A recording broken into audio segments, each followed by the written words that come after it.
What's up, Steelers Nation? I'm Eddie Garcia, and the Steelers offense comes to life without Aaron Rodgers. And I'm Ben Bobick. Needed it. And I'm Wayne Gandy, former offensive tackle for the Steelers. We said the backups were going to have to win a game, and they did. Wave those terrible towels. It's the Steelers Squad. Everything Pittsburgh Steelers every week. Breaking down all the big hits and game-changing plays from the Steel City. The way only the Locked On Podcast Network can. From the steel curtain to the next generation, the Steelers Squad Show starts now. Yes, it does. This is the Steelers Squad Show right here on the Locked On Podcast Network. Today's episode brought to you by FanDuel. Right now, new customers can bet just $5. And if your bet wins, you'll get $300 in bonus bets to use across the app. I'm your host, Eddie Garcia, sitting in for Tyler Feldman. And joining me on this live post-game reaction show is Ben Bobick and former Steelers offensive tackle Wayne Gandy. Guys, great to be with you. Obviously, lots to talk about, including the Aaron Rodgers injury. But let's quickly get our game thoughts on this one. A bit of a weird game opening up. Both teams go right down the field and score touchdowns. Then we had a punt fest. Chris Boswell kicks a field goal to end the half, and the Steelers are up 10-6. Aaron Rodgers, though, on that final drive, hurts his wrist, doesn't return for the second half. In comes Mason Rudolph. The two teams then exchange field goals, and then we had the big defensive plays by the Steelers. Kyle Duggar, 74-yard pick six for a touchdown. James Pierre, 33-yard fumble return for a touchdown, and the Steelers get the 34-12 victory. Now 6-4 on the season, 4-2 at home. We'll certainly get more into Aaron Rodgers and Mason Rudolph coming in. But guys, Ben, let's start with you. Just your overall kind of quick reaction from this Steelers victory. Yeah, you know what? It's like most things, Eddie, you and I were talking before we started this. It was interesting. It was an interesting game. It felt like that classic AFC North battle for much of this ball game. And then all of a sudden, boom, the Steelers blow it open. And I think what really happened there in the second half, they started to take advantage of some opportunities. You think about it, I jotted down two things in the first half. Kyle Duggar actually dropping an interception in the first half was a missed opportunity there, and which probably would have been 6 as well. But then he makes up for that by making the most of his opportunity in the second half, and obviously taking it back 74 yards for a pick 6. And then it was weird because Aaron Rodgers just looked like a little bit like he did against the Chargers last Sunday night. Man, it just felt like he was bailing out of the pocket a little too early. Wasn't sure of himself. Maybe it looked like, and obviously he was trying to force the ball to DK Metcalf a few times instead of maybe hitting the open man. So when Mason Rudolph came in the second half, I almost felt, I didn't feel better, so to speak, but I almost felt, you know what, this could be good for the offense because maybe they just need to dumb it down, keep it simple, and just move the football and not overthink things. And sure enough, Mason Rudolph had 2 offensive drives, and he scored 10 points, and they were able to eventually put the game away there late. But they did what they needed to do, and the defense continuously getting better. This is a checkpoint for the defense, I think, because they look good, obviously, against the Colts. They even look good in a loss against the Chargers last week. But this is one where it really, the last time they played Cincinnati, they really exploited a lot of the defense's problems. It almost, that in the Packers game sort of made that defense change how they do things. This was the checkpoint, if you will, of saying, okay, can you make adjustments? Because last time Cincinnati lit you up, Jamar Chase lit you up, Joe Flacco lit you up. Well, they clearly made adjustments because Joe Flacco looked uncomfortable today. And dare I say, Jamar Chase was pretty much a non-factor, at least when it comes to their offensive attack. So just an all-around win, a much-needed win for the Pittsburgh Steelers. Guys, how about you, Wayne? I'm not feeling enough energy. I'm not. You have to be excited in these moments. For me, it's a total team victory. It is no drop-off in play when Aaron Rodgers, because everybody's been building up, and every team kind of builds up. When our top guy leaves, what happens? And I didn't see a Steeler team that lagged. I saw one where everybody started picking up the pace. The defense started realizing, we're going to have to make some plays now. We came in the game knowing we were going to have to make some plays. You go out and you hold this receiving core between the 2 top receivers to less than 10 receptions only 1 touchdown. The backups, Eddie, Ben, we've been talking about since the preseason. I know people don't like to go back. And I said there's going to be 1 or 2 games that the Steelers are going to have to win based on their backups. Well, everybody got a call in today. Mason Rudolph, you have to kind of put James Pierre under that title. Duggar just got there. He's kind of in that kind of situation of people coming out of nowhere to affect this game and go out and win. I'm sorry, Steeler fans, but our team this year is a all hands on deck team.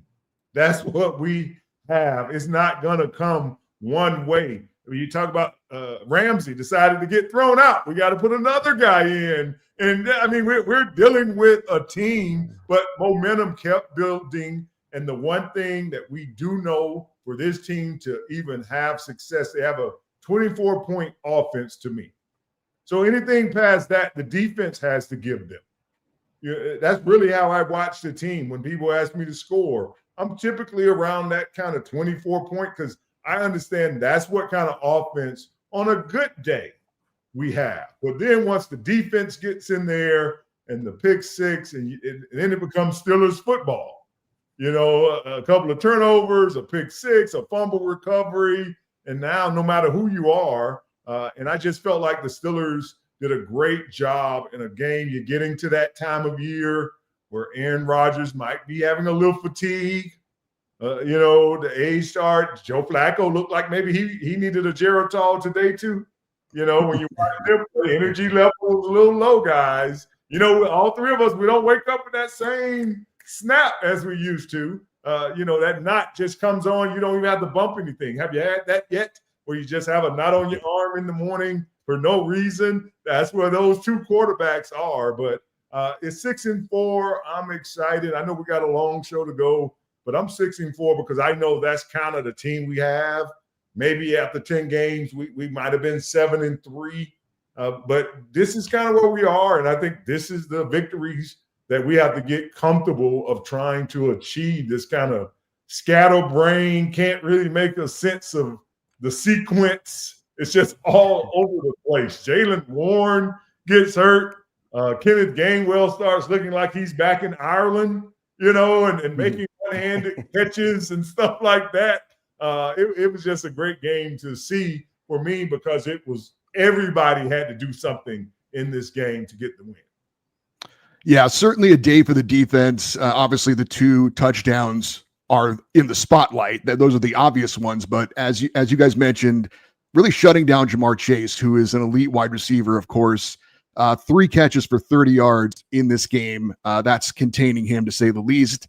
And then, of course, there was a play we'll get into a little bit later and a couple of incidents where Jamar Chase maybe showing some frustration over the way the Steelers defense was playing him. And there was an ejection of Jalen Ramsey. And there's some reports about what may have happened on the field between them. But we'll talk about that a little bit more later on. But a big win for the Steelers, not only because of the obvious, but bouncing back from the effort in Los Angeles, which I unfortunately witnessed in person here in LA. But you bragging, Eddie? Are you? No.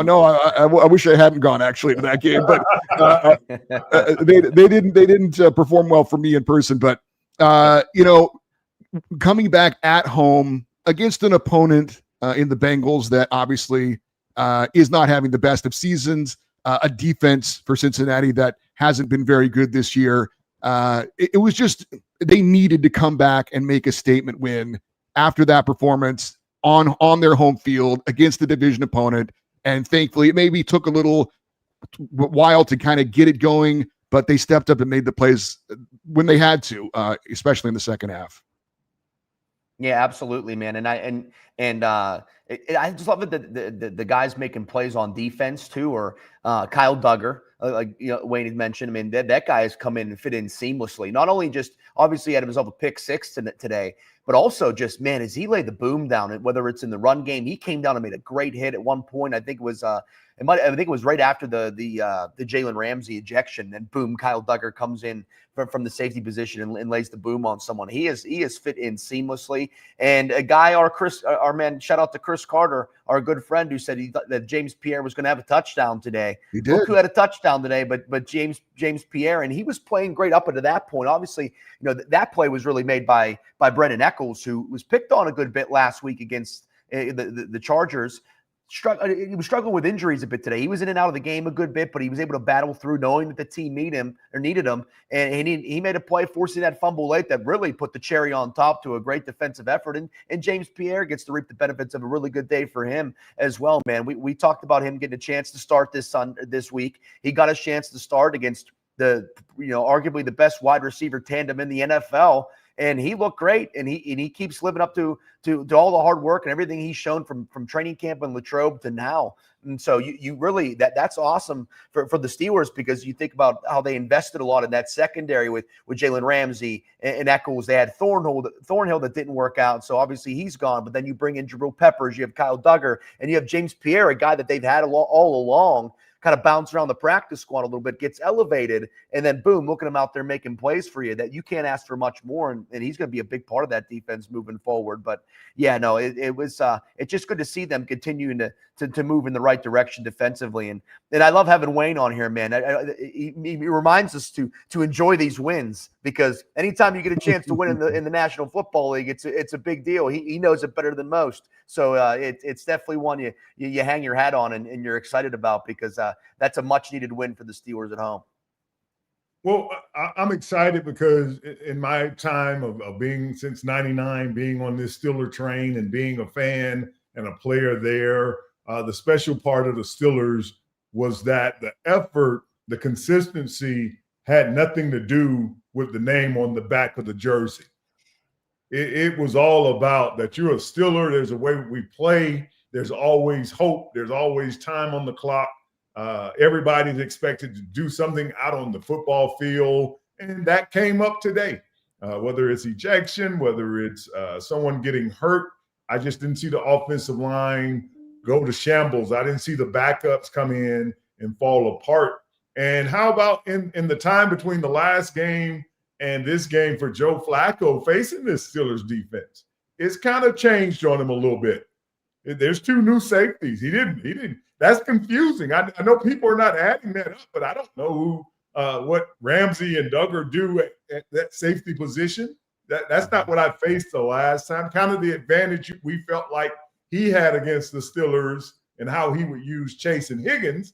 Now he's facing a defense that seems to be playing a better mix of talent and scheme than just when they, I felt like that first game against the Bengals, it was all, we're going to play off of talent. Now we're mixing in this idea that, okay, we do have to, in certain moments, enough talent to hold up, do a lot of blitzing, but we're going to have to mix it up. And the D-line did a good job. There was a little moment there where you thought Chase Brown was going to get going, but then they kind of shut that down. Even seeing Peyton Wilson making plays on the special teams, just guys out there playing football and taking advantage and kind of maybe sensing that we're getting to that point of the year where you're just into that grind this time. And just it's not about style points. It's about trying to figure out how you're going to get to that 10th and 11th win to crack the playoffs. Let's just throw some individual stats out there for the Steelers before we get into our next topic. We'll get into the quarterbacks here coming up in just a second, but Jaylen Warren was still the Steelers' leading rusher with 62 yards, 10 carries before getting hurt, coming back, and then coming out of the lineup again. Kenneth Gainwell was the leading receiver, 7 receptions for 81 yards. Darnell Washington had a couple of amazing catches and runs, 4 catches, 67 yards for him. And of course, Gainwell had the 2 touchdowns offensively for the Steelers as well. Let us continue to break down this Steelers win, and let's talk about the Steelers quarterback situation coming up. We will also visit Wayne's World. That's next here on the Steelers Squad Show. If you're still overpaying for wireless, it's time to say yes to saying no. At Mint Mobile, their favorite word is no. No contracts, no monthly bills, no overages, no hidden fees, no BS. I said yes to making the switch and getting premium wireless for just $15 a month. Mint makes it simple. All plans come with high-speed data and unlimited talk and text. delivered on the nation's largest 5G network. You can even bring your own phone and keep your same number and contacts. I love that you're getting the same quality service you had before, but for a fraction of the price. The setup is super easy. You keep your number, and then you're running in minutes. Ready to say yes to saying no? Make the switch at mintmobile.com/LockedOnNFL. That's mintmobile.com/LockedOnNFL. Upfront payment of $45 required, equivalent of $15 a month. Limited new time customer offer for the first 3 months only. Speeds may slow above 35 gigabytes on unlimited plans. Taxes and fees extra. See Mint Mobile for details. All right, we are back on the Steelers Squad Show talking about the Steelers' 34-12 victory over the Cincinnati Bengals. Obviously, guys, let's get into the quarterback situation. As I mentioned, Aaron Rodgers goes down with a left wrist injury. Apparently, Mike Tomlin said afterwards that he'll be reevaluated tomorrow, so we don't know, what the extent of this was. I did think it was interesting that he did not come out for the second half and kind of be on the sidelines with the team. He stayed in the locker room for the rest of the game after that, and apparently left before the media came in to talk to the players after the game. Mason Rudolph came in and did a very effective job coming in off the bench. If you look at the numbers, Aaron Rodgers was 9 of 15 for 116 yards. He did have the touchdown to Kenneth Gainwell early on in the first drive for the Steelers. Mason Rudolph comes in. He's 12 of 16, 127 yards with a touchdown to Gainwell as well. So obviously the numbers are similar, but I think if you watch the game, it was pretty clear the offense looked more effective with Mason Rudolph in there at quarterback. They were playing with the same players. They were playing under the same weather conditions, but props to Mason Rudolph for coming in and doing the job. I mean, he certainly is a guy who's been around. The Steelers obviously know him very well. He's started in this league before, comes back for his second stint in Pittsburgh, and has certainly for this game proved himself to be a very capable backup that could come in and win you a game. Well, let's not. Let me. Go ahead. Yeah, go ahead, Wayne. You no, sure? Go ahead, Wayne. You go first. Yeah. Okay, let's not do the overreaction with the quarterback situation now. It's a Bengals That's defense. exactly what I was going to say. Bengals defense that has a lot of issues this season, regardless of who they play. Aaron Rodgers, I think for me, I have lowered the standard of what my expectations are from him weekly. I think people keep trying to think they're going to find that young 31-year-old in Green Bay. I'm looking for just an efficient, and he was kind of sluggish, but it looked like he was going to be effective in the game. Mason Rudolph gets in like a lot of backup quarterbacks, and a lot of times you haven't really schemed for the next guy up. And that seemed to be a lot of times that's the advantage the backup quarterback has for certain teams. It takes 2 or 3 weeks for teams to dig up enough tape to know how to attack Mason Rudolph, who did a great job managing the game. Some guys making some beautiful catches for him today. I love the trucking run of Darnell Washington. Yeah, get the Mack truck out. Just let it run down the sideline a little bit for you. But I think that I was expecting this around this time, around game 11 or 12, Aaron Rodgers, just some nick. Nothing that'll hold him out a long time, but I felt there would be this game where Mason Rudolph, and that's why you keep him on the sideline, keep him on the team, where he can come in and do what he did today, play efficiently, and it seemed like he just fit right in with the guys. Everybody still knew what to do. There was no change in strategy, but with Aaron Rodgers, could it be that he just wanted to make sure Mason felt comfortable? Maybe that's why he didn't come out the second half. You never know. I don't know the making up of this team.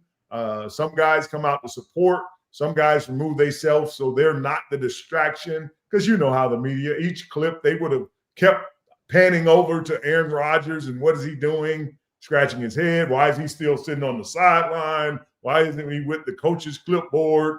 Tearing, it's just one of those things that I'm quite sure if he didn't come out or if he left the stadium, that was coming from Mike Tomlin.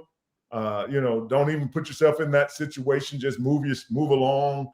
So I expect him hopefully to be back next week.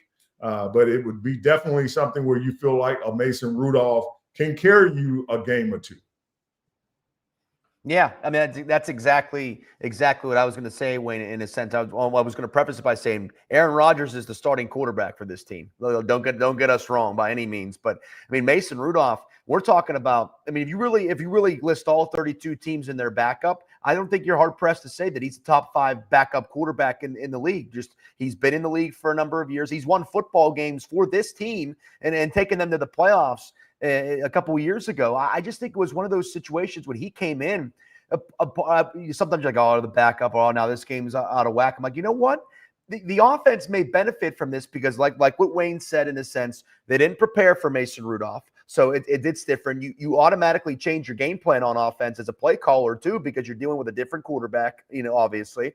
And I said it on Wednesday in regards to Aaron Rodgers against the Chargers. It just felt like it was what we were talking about with the defense a few weeks ago. It just felt like they were trying to do too much or thinking too much. He seemed like he was moving around in the pocket a little bit too much when he didn't need to, or he wasn't hitting the open guy, wasn't hitting the simple guy. Maybe trying to do too much. There was a couple times today where he would flush himself from the pocket, roll to one side. You're taking away half the field when you do that. Mason Rudolph comes in. They give him simple throws. He stood steady in the pocket. He was trusting the defensive line, and he was hitting the open guy. I mean, I think about the one play he had. I think it was 3rd and 11. Hits Roman Wilson down on a really nice throw to get the first down. Getting the ball into the hands of your playmakers. Darnell Washington converted on a I think it was either 2nd or 3rd and long. Get it to him, boom, he gets moving. He gets one guy on him. That's just like us swatting a fly. I mean, it's like that's easy to get by and get rolling. And even DK Metcalf, I mean, it seemed like things opened up a little bit for him. It was something as simple as just a little 5-yard crossing route. He hits him open, lets him run for a first down. Then it was where DK Metcalf went up and sat down about 7 yards, hit him, and he fell backwards for another first down. And he even missed him on the one that he was open for again. He just short-armed it a little bit. I just think the offense became more simplified, which then benefited them because they started spreading the love, getting the balls in the hands of their playmakers, letting them do work. And then I haven't even touched on Kenneth Gainwell, man. What a ball game that he had, especially out of the backfield catching the ball. 7 catches, our leading receiver, like you mentioned, Eddie. I just think it goes back to what we were talking about earlier this week about, hey, maybe the offense just needs to keep it simple. And Aaron Rodgers looked a little bit too much like he did in that Chargers game where he was getting a little too happy in the pocket, and then in turn it felt like he wasn't trusting the line, and he'd get himself in these situations where he's eliminating either a side of the field or just not simply hitting the open guy or just keeping it simple. So I think Mason came in, they simplified the game plan a little bit more because you have to do when a new quarterback comes in, and Mason was just keeping it simple. He knew where he needed to go with the football, and like Wayne said, he just came in and managed the football game, and that's what you needed to do. The run game was moving pretty effectively. They were chewing clock. And you think what's crazy too, they only had 2 offensive possessions in the second half, man. They came out and got it and went down and got a field goal. And the Bengals had the ball for what seemed like forever there for a minute. And then obviously it led to the Cincinnati getting the field goal. And then obviously the pick 6 happened and everything else that sort of happened after that. But I just think they simplified things on offense when Mason Rudolph came in, and it was just what they needed to get the job done, like against like Wayne said too, a really bad Bengals defense.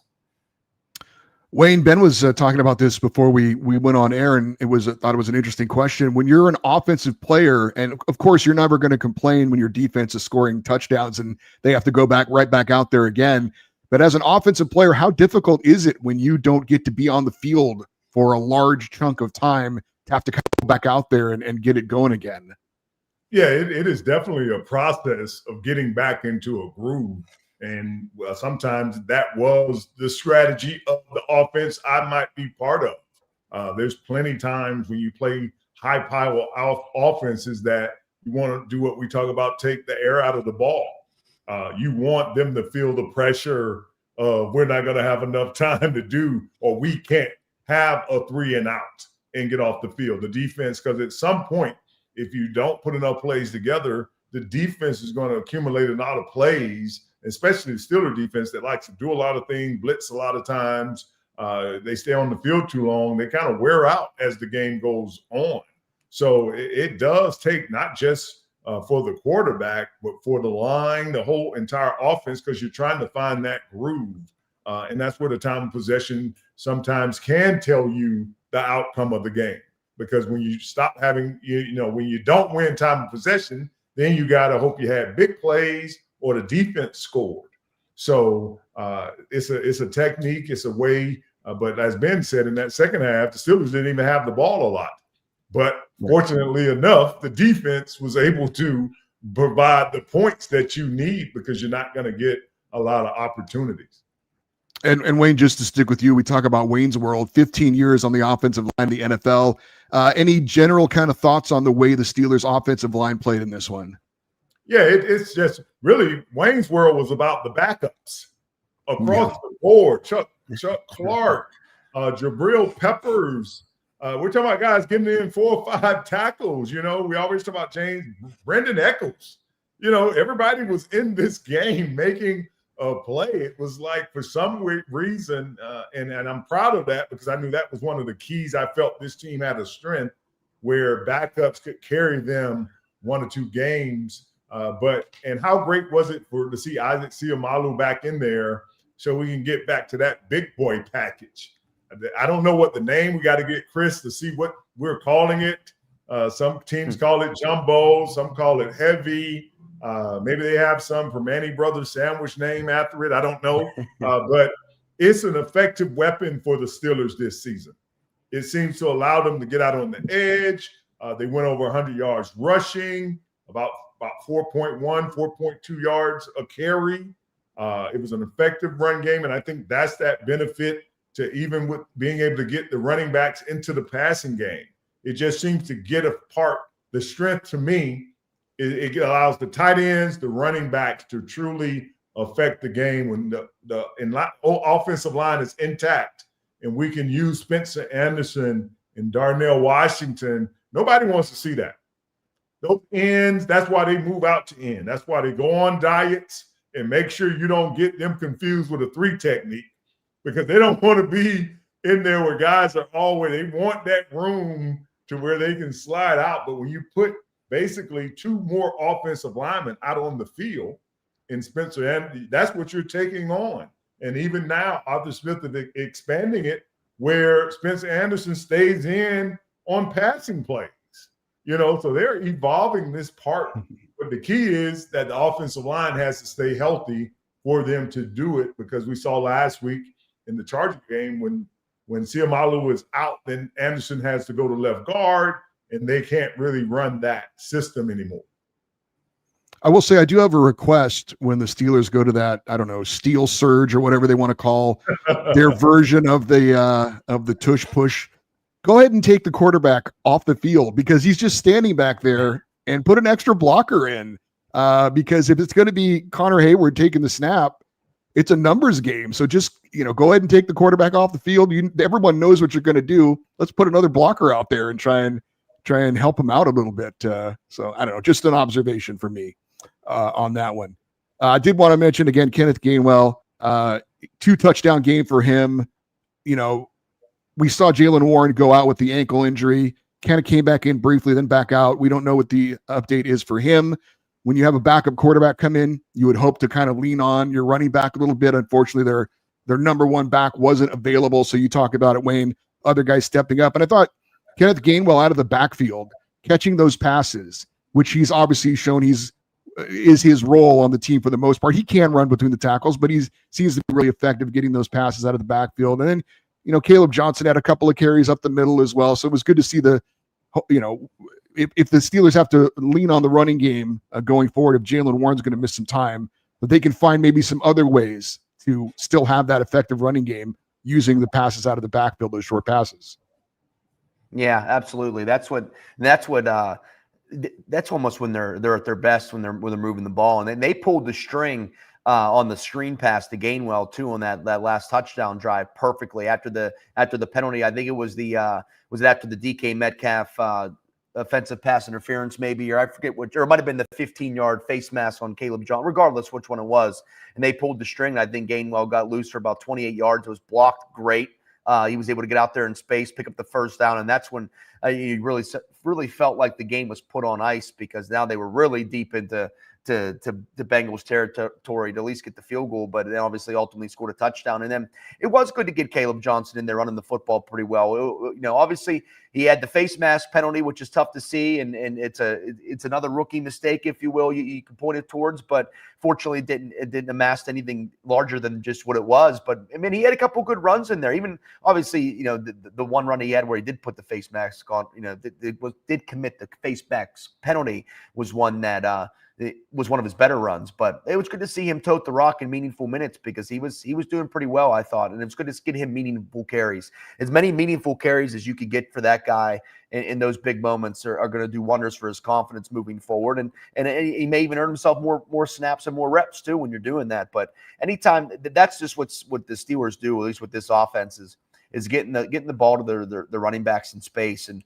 they did a good job of that in crunch time tonight in order to put the game away, especially with Kenneth Gainwell, because that's why you went and got a guy like that. He was effective like that last year in Philadelphia when he got his moments, which weren't as much as he's getting here in Pittsburgh because they had Saquon Barkley. But man, that's tough to defend as a defense when you know it's coming. They throw a guy down there on them, and it's one-on-one, and you typically get Kenneth Gainwell or even Jaylen Warren for that matter are winning that one, 8-9 times out of 10 it feels like. All right, coming up, we're going to talk a little bit about the Jalen Ramsey ejection and more here on the Steelers Squad Show. The NBA is back, and there's no better place to get in on the action than FanDuel, the official sports betting partner of the NBA. Even if you miss the start of a game or you want to ride the hot hand, FanDuel has live bets on everything from who will score the next bucket to fourth quarter comebacks. Plus, you can even combine your live bet into a same-game parlay for a shot at a bigger payout. It keeps every game more exciting, especially when your team is making that late push. Right now, FanDuel is giving new customers $300 in bonus bets when your first $5 bet wins.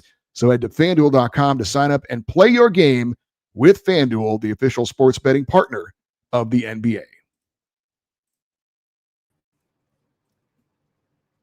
All right, continuing here on the Squad Show. And we did have an interesting moment in this game when Jalen Ramsey of the Steelers and Jamar Chase of the Bengals first got into each other's face, going nose to nose.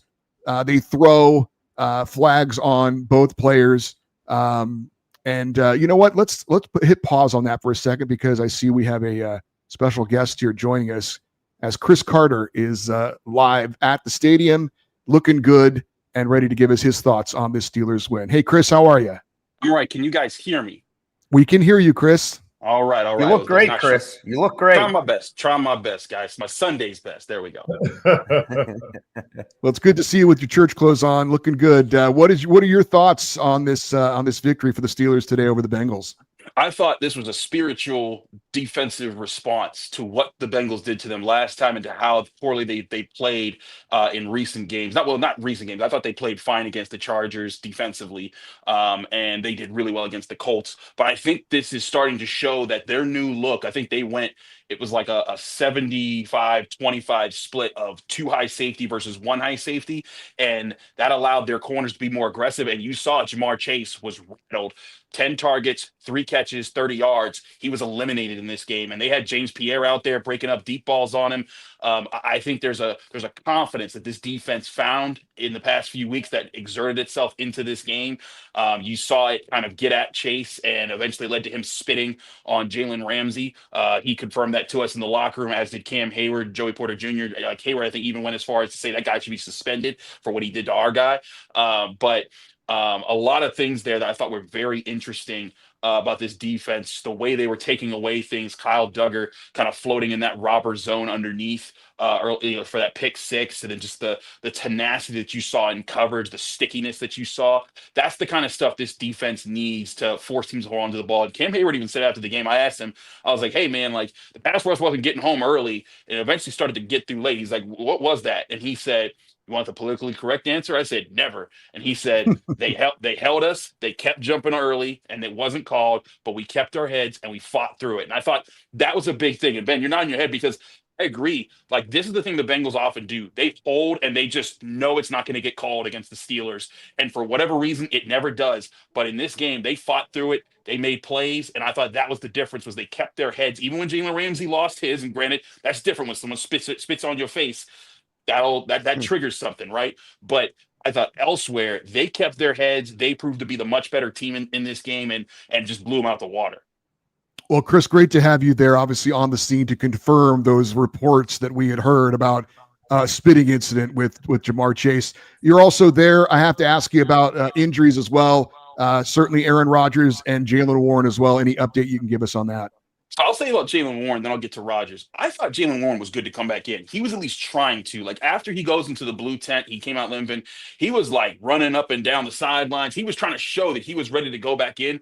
But and like, there was even one time where you saw him kind of run onto the field, and the Steelers were like, "No, get off." And I think they were trying to protect him because they were like, "We need you for the long haul." So I think Jalen Warren might actually be fine, and they were just preserving him because they also knew they had Kenneth Gainwell, who had a great game in this one, 2 touchdowns. I don't even know how many receiving yards he had in total, but I mean, he was killing the Bengals through the air. This was a Weldy Moore type game, but a really good game from him. Yeah, there's a call back for you, right? Yeah. But Aaron Rodgers, so we now understand it was a left wrist injury, so his non-throwing hand. But Aaron Rodgers, from what we understand, did not come out of the locker room after halftime, was not seen on the sideline. Mike Tomlin said he did not talk to him until after the game. He said, "I talked to him after the game." He said he was excited for the win, as we all were. So there's a bit of, I got to admit, I'm a little perplexed as to this situation because Aaron Rodgers not coming out at all, like not even seeing him on the sidelines, either that's a serious injury or something else is going on here. And my first thought was, and I'm not saying this is definitely the case, but is this like a situation where something so bad happened that he's done, or he's going to be out for a long time? I don't know. But it was truly bizarre to not see him back out of the locker room at any point in the second half. And then Tomlin acknowledged he didn't get to talk to him until after the game is over. And I know when we were asking Mike, what was the case? What did you hear during the game? And he was like pushing it off. He's like, "Hey, I'm managing the game. We're in the game. I have to be focused." But I'm like, I get that, but that's Mike Tomlin speak for there was something said and I'm not going to tell you. And so I think that's going to be an interesting dynamic this week. What happened with Aaron Rodgers? Do we get to talk to him on Wednesday this week? And what new details do we get on his non-throwing wrist? Yeah, well, certainly everybody's going to be glued to Locked On Steelers this week for the updates from you throughout the week as well. Also wanted to get into, do you think there will be any kind of a suspension for Ja'Marr Chase? We've seen those spitting incidents kind of go on in the league a few times. I remember there was the incident, I think it was in Dallas earlier this year. Is that typically something that would draw a suspension or not? Or just what's your thoughts on that? They're going to have to find that he did it. And that's the problem, is that video-wise, the only video I can see is one where you can see him go like this, and then you can see Jalen go like that. But you can't see the spit fly like you did with Jalen Carter when he did it earlier in the season, when that was really obvious. And that might be the thing that saves him in this instance. He denied doing it, but like the entire Steelers, the defense was like, "No, we saw it. Like it happened right there." And so I thought that was interesting. I don't know if they'll get a suspension because it has to be a conclusive investigation and all that stuff. But if they conclude it, they should suspend him. I mean, it was that is disgusting. There's no place in the game for that. Cam Hayward said that after the game. Jalen Ramsey was popping off in the locker room too about it, being like that. Yes, he did spit on me. What was he thinking? But I mean, this is also kind of par for the course with the Bengals. They throw the cheap shots. They do the things to try to get a rise out of you. They hold a lot. They try, and then they kind of like laugh about it afterwards. But I think the big thing out of this was the Steelers kept their heads outside of Jalen Ramsey in that moment. But again, getting spit on changes that in you. But to me, like seeing them as a collective after Jalen gets kicked out of the game and Ja'Marr Chase does it, I'm thinking like, oh, that could be a big flipping play because they're getting their number one wide receiver to stay in and your top defensive back is now out of the game. But they didn't. James Pierre comes in and continues to lock him down. By the way, I want everyone to know, on Locked On Steelers, I picked him to have my defensive touchdown this week, and bam, that you can play 4-1-2 in the lottery tonight, boys. But in all seriousness, like there's a collectiveness that I think is a positive sign for this defense. Now the offense, another story. Still think they got a lot of work to do. But this defense, I think, is moving in the right direction. Guys, I want to kind of open it up to you, Ben or Wayne. Did you have any, since Chris was there on the scene, is there anything you wanted to pick his brain on for being there in person at all? So, Chris, we were wondering, what is the jumbo package called? Is there a name to when Spencer Anderson is in there? Just as far as we know, it's the jumbo package. It's Spence, get in there. That is, it's kind of they don't seem to have a fancy name for it. They just know the bigs are out there, and so it's just like Spence, go out there. But I mean, they love to move him all over. They line him up at fullback in this game. They've thrown a pass to him before. Like Spencer Anderson, they like a lot in this game. And I will say, like I think that there is some merit to how they use it when they use it to spring guys open. And I also think that with the way that they're running this offense, you're seeing the impact of yards after catch when they're able to sort of run plays that get the defense to spread out around the field, and then the space that it gives guys like Jalen Warren and Kenneth Gainwell out of the backfield. That's something that's going to be interesting for this Arthur Smith offense. Can they keep that going and make that an easier read? And I also wonder, moving forward, if Mason Rudolph is your quarterback, what do you switch up offensively? Now, he knows your offense because he's been here forever, but what do you try to switch up to give him different shots in this game? That's going to be something that's really interesting. Hey, Chris, I did want to ask you, and I know that, the backup quarterback can always be a popular player when it comes to teams, but I thought that there was a reaction when Mason Rudolph came in from the stadium there. Did you confirm that? It was a loud cheer. There was a loud cheer to see Mason Rudolph. But I mean, it's also like, this is a guy who he's been the try hard. He's been the guy who's been here for his team. I mean, the last time he played against the Bengals, he whooped them up pretty good. So like, that was what, 2023 when they absolutely needed that win. And so I think in general, people were just kind of like, they were okay with a change because the offense was just not good in the first half. And I'll say this too about Aaron Rodgers.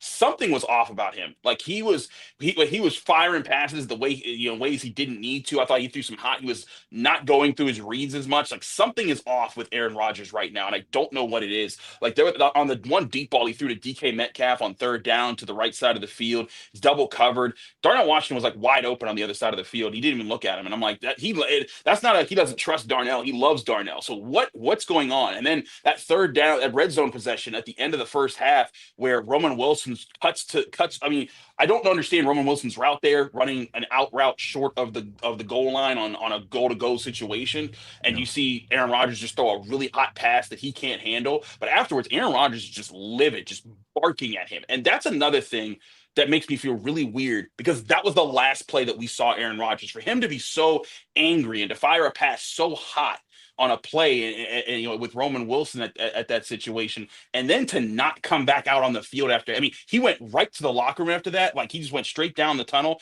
and we never saw him again. That has me asking questions about what's going on there. And I guess kind of a final question for me, as far as you being there in the stadium, we saw the flags, the shots of the flags, being blown around in there. Was the wind conditions, how difficult was that for the quarterbacks to throw the ball around? I think it wasn't as difficult because a lot of the bigger passes in this game were the short throws. Like, and that was the thing I was thinking about this. Everyone's talking about the wind, but like, this isn't like, Josh Allen throwing the ball 50 yards downfield or the deep passing game. These quarterbacks want to live with the 10, 15 yard at most lasers that go through there that the wind can't affect too much in this game. And granted, there were some deep shots. You had the one that Pierre broke up to Chase. You saw some other deep shots in this game, but these two teams were going to live and die by the short passing game. And I didn't think it impacted things too much. Even on some of the kicks, I didn't think it was too impactful. So in general, I thought it was kind of mitigated by the way this game was played. Chris, we love. Go ahead, Wade. I'm sorry. Ask you one question about with Aaron Rodgers. How much of the offense is he control of? Is it a frustration that maybe they're not going as vertical? Are him and Arthur Smith having any tension at this point in the season? From what I understand, Arthur Smith gives a lot of credence to Aaron Rodgers. That is my understanding of how this offense operates. If there's a tension, it's unspoken. Aaron Rodgers has been very much praising Arthur Smith throughout the year. My understanding of when Aaron Rodgers came to town, that Arthur Smith was just so giddy with excitement because he was like, I got a quarterback that I can work with in doing that. And not to say to dismiss all the other quarterbacks have passed, but Russell Wilson was limited to layups and 3-pointers. He had the moon ball and he had the quick pass to the flats last year. But Aaron Rodgers is a guy that they wanted to open up the whole field. And so I think there was a bit of excitement there. But lately, Aaron Rodgers has been taking what's there. And I noted this after the Chargers game. I didn't think that he saw the field well in that game. I don't think he saw the field well, despite his numbers. I think he finished the game with 100+ passer rating or something like that. But I thought that he could have seen the field better, and it was very odd the way that he wasn't seeing the field and how he just looked so uncomfortable. And even when the Steelers gave him good protection, it was not there. I was truly baffled by that whole situation. Hey, Chris, we love that you've joined us here from the stadium and give us your insights. Are you able to stick around for the final segment, or do you need to get back and do some work? Let me check my colleagues. They're still typing. Yeah, I got another 10 minutes in me. All right, then we will keep you here with us and talk about the Steelers moving forward. We'll do that next here on the Locked On Steelers Squad Show.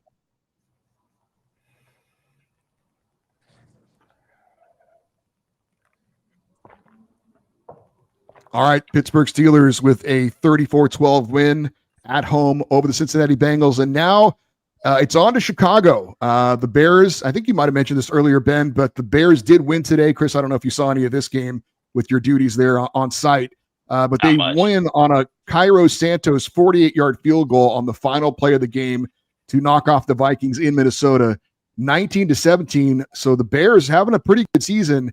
7-3. Obviously, during the week, Chris, you'll have your crossover show with the host of Locked On Bears at some point. But this looks like this is going to be another tough contest for the Steelers. Obviously, you have to go on the road to Chicago.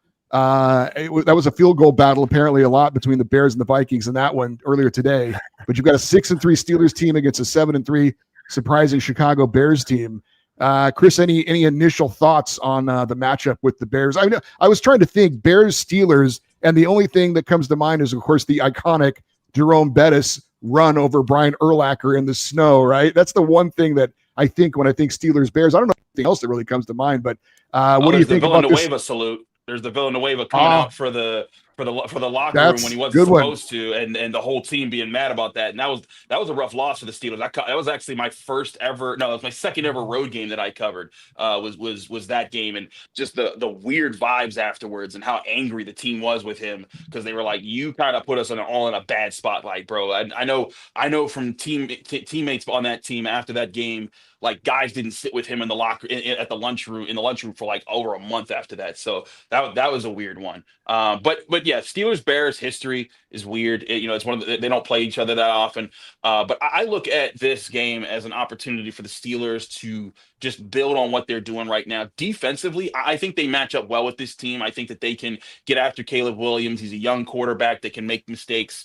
They have, the way they're playing with their pass defense right now, I'm very confident by it. I think the Bengals were able to exploit some big runs in the run game today, some explosives, but by and large, I think outside of those explosive plays, it wasn't like they were getting consistently 8-10 yard chunks. It was like they had a 35-yarder, I think, and like a 20-yarder, and that was kind of what built their run game in this one. But if they can keep the Bears from going off on the ground, and I think they can get to Caleb Williams and get him to make some mistakes in this one.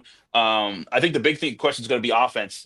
Does Aaron Rodgers start? Does Mason Rudolph start? Whoever starts, can they put up points against this Bears defense that has been aggressive and has created some turnovers this year? I haven't done my study of them yet, but I think it's going to be another tough fight. It's going to be a road fight. They're in Chicago against a team they're not used to playing.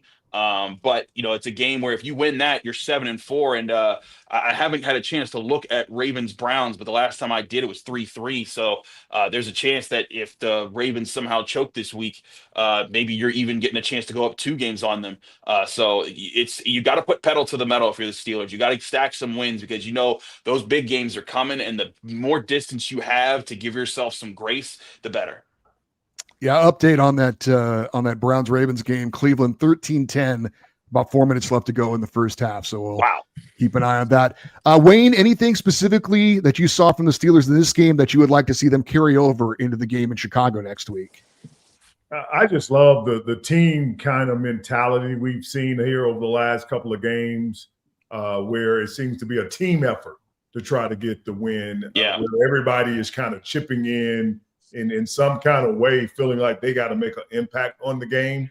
That's something I felt like was missing. And even some of the early wins where it was people were regulating that this guy make a play or this guy. Now it seems that everybody, especially on the defense, as I said, so many guys that we didn't even know, James Pierre, Brendan Eccles today, and those guys having to make plays in spots where you thought they might not even get on the field as the season went on, but they're raising their hand and making plays. And the turnover factor, can we continue to get turnovers? It doesn't have to be scoring, but we all know that this defense strives in some kind of way. Tip ball, interception, fumble today for James Pierre for the touchdown. That part of the game definitely has to stay intact till we figure out the offense a little more. The run game starting to come back. When that jumbo package, when Ciomalo was in there, you saw a little more effective run game in there, a little more gaps out on the edge. But it's going to be about, now it's just about who's going to be the quarterback. And I feel like the team is very confident that even with Mason Rudolph, they can get the job done. But you feel like it's shaping up because the Bears have had a lot of ugly wins too. They have a lot of last minute to just get the ball through the upright kind of games. So you figure this could be the same kind of game with the Steelers. Yeah, maybe a Chris Boswell special in this one. Ben, anything about your any thoughts for you for the game against Chicago? And I'll ask you if it is Mason Rudolph, do you feel comfortable about the quarterback situation if it has to be him going into Chicago?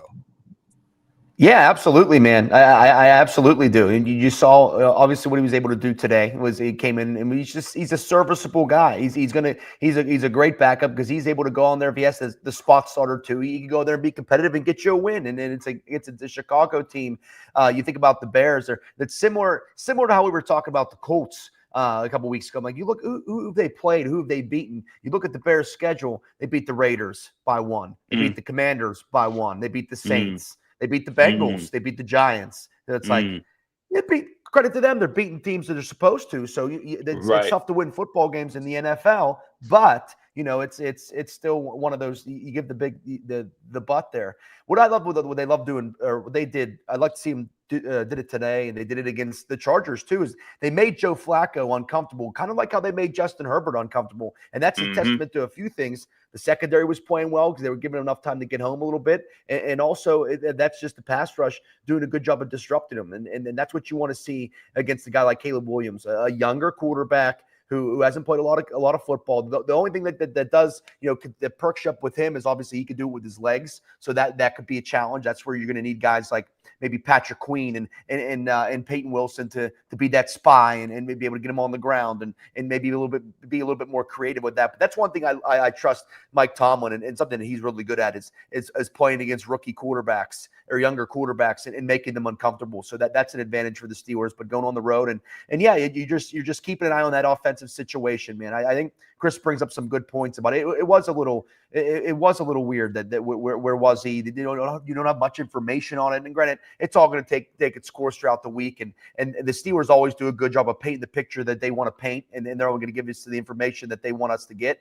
But it'll be interesting to see how it goes out, because with it being the left wrist for Rodgers, non-throwing wrist, how bad is it? And can he? Is it one of those things where he's going to tape it up and give it a go? But it's one thing that gives me confidence with Mason Rudolph is, and we talked about it on Wednesday, and we talked about it earlier too. Is just he was keeping it simple, and Chris was talking about with Rodgers the last 2 games and today especially. He just wasn't hitting the open guys. He was being a little bit happy in the pocket, kind of trying to do too much, taking away parts of the field. Mason Rudolph with him, and he just kept it simple. Get into the open guys, get into guys in space, and let them do the work for him. So, and I do want to note this too, Chris. I did give you your props on your James Pierre defensive touchdown early in the show before you hopped on. So that did not go unnoticed by the trio before. Chris, coming off that performance in Los Angeles, did you feel like this was the proper response that you wanted to see from the Steelers in this one? Defensively, yes. Offensively, no. I thought that the offense needed to bully a little bit more. I would have the opening drive, perfect, exactly. Walk down the field, take them back, but then they get a touchdown back. But then to not get a touchdown again until like the late third quarter, early fourth quarter, whatever it was that Kenneth Gainwell scored. Like it was Colin Delger that scored the second touchdown. Excuse me, but for the offense to not really punch in as much, that is a concern, and I thought was the big concern. I was still confident about the defense after the Chargers game, and we said that on Wednesday night. I was like, that they weren't the problem. The defense had it together. I'm a little concerned for this offense, and maybe it's a matter of Aaron Rodgers has been playing hurt, because I do remember against the Colts he did jam his wrist in the pregame against Zach Frazier when he was like they were doing snaps, and he said something weird happened there, and maybe that's affected something, because I mean literally the week before that he was throwing the ball everywhere. And then that week, even against the Colts, he was kind of limited, even though they won pretty convincingly in that one. But then last week he was very limited, and this week he looks very limited, or just what he's doing. Maybe there's something going on there. But I think in general, you want to see the offense play a little bit more clean, a little bit cleaner in moving forward. I think the run game could be a little bit more consistent. And if the open guys can be hit, I do think there's one thing to say about the offense that I really like. Obviously, the Steelers have playmakers. Like, I know that everyone says that they need to go get another wide receiver too, but we saw you put the ball in Darnell Washington's hands, he's going to be a problem. You put the ball in Pat Fryermuth's hands, he's a problem. You put the ball in Roman Wilson's hands, he can get loose on you too. DK Metcalf, they have playmakers. They need whatever it is. They need to find a way to get the ball in their playmakers' hands and let them make guys miss. And they're good at that. Jalen Warren's good at that. Kenneth Gainwell's good. They got lots of guys who could do that. Now, maybe the thing is they can't win combat catches as much this year. Fine, but there's ways to get the ball to guys in space and have them get you yards, and that's what this offense needs to do more consistently. I think if they figure that out moving forward, that's a good sign for this team. But I will say the defense, I mean, this Bengals offense, for all things considered, the last 3 weeks with Joe Flacco that it played averaged over 37 points per game. And for the Steelers to come out and limit them to 12, the defense beat them by themselves 14-12. So for them to do that, that's a good sign moving forward. We'll see if they can keep that up. But I think there's a basis of consistency being found in the defense. And if that holds for the rest of the season, that can make this team better than it has been. Chris, as we kind of close up the show here, anything you want to promote for Locked On Steelers this week? Obviously, we're going to be staying tuned to find out what's going on with the latest with Aaron Rodgers. But anything coming up this week you want to kind of promote for people who are watching? Steelers fans, if you're a fan of Locked On Steelers, it's going to be a Victory Monday. So we're going to have all the details there. But certainly, we're going to be breaking things down. I want to look into what happened with the third down defense, because early they got shredded, and late they stopped it. And I want to see what happened there. I'm going to take closer looks at that. We're going to be writing in the Post-Gazette about different things. But in general, I think the big thing is this Steelers team not quitting, not folding in on itself the way it did it against the Packers in that second half. I think there is a bit more fight to this team than maybe people gave it credit for just a couple of weeks ago, and maybe even last week. And if there is, this is the time to have that fight down in mid to late November, pushing into December, building up some wins. If they can stack some wins now, that's what we're going to be talking about, what they can do there. But again, I'll get you some locker room footage on Locked On Steelers from Cam Hayward, how he talked about how the team responded to both the adversity in this game and to Jalen Ramsey getting tossed for getting spat on. But I think there's lots of good signs of the spirit of where this team is headed. Chris, again, it was great to have you join us. Love the background there, the stadium looking good. I don't know if you can do it again next week in Chicago or not, but it was good to get your perspective on this. I'll be at home for that one. Yeah. Very good. Very good. Hey, thank Chris. Really appreciate it. And we'll watch you obviously this week on Locked On Steelers. All right, fellas. Guys, I want to get your final thoughts. The Steelers are now 6-4 on the season at this point after 10 games. Is this a kind of a where you thought they might be at this point in the season? Are you okay with where they are? Are you happy with where they are? Wayne, I'll let you go first on that one.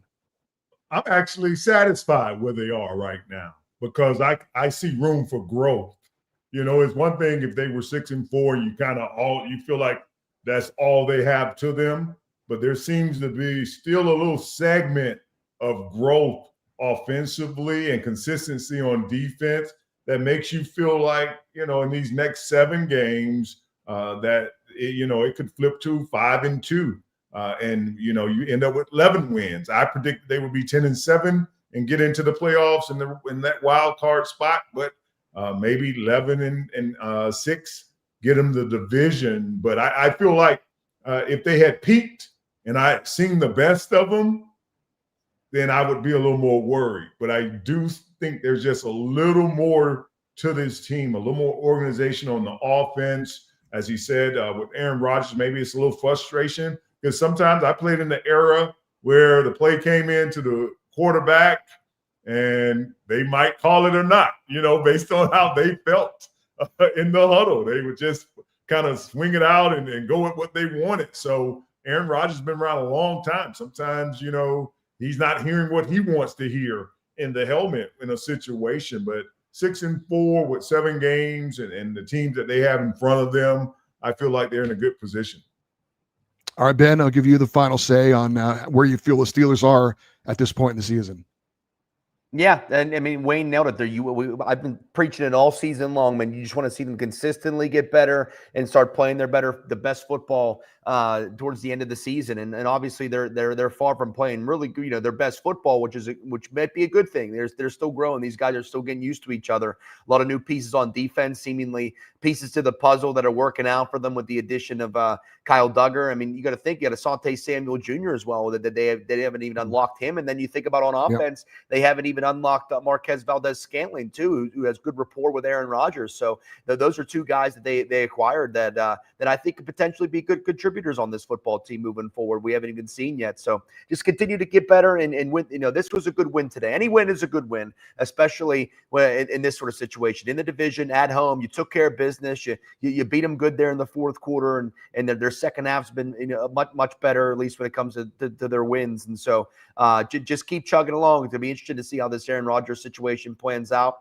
We're going to find out this week, but another good weekend in Chicago next week, and they'll see if they go on the road and get a win. And 7-4 sounds real good. I will say that. So we'll see if they go get it done.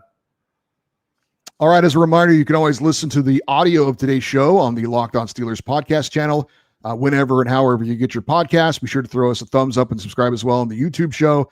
That'll do it for this week's post-game edition of the Locked On Steelers Squad Show. For Wayne Gandy and Ben Bobick, I'm Eddie Garcia, saying so long, and we will see you next Wednesday night for the next Squad Show. And, of course, stick and stay and watch our guy Chris Carter on Locked On Steelers all week long. Steelers win 34-12 over the Bengals.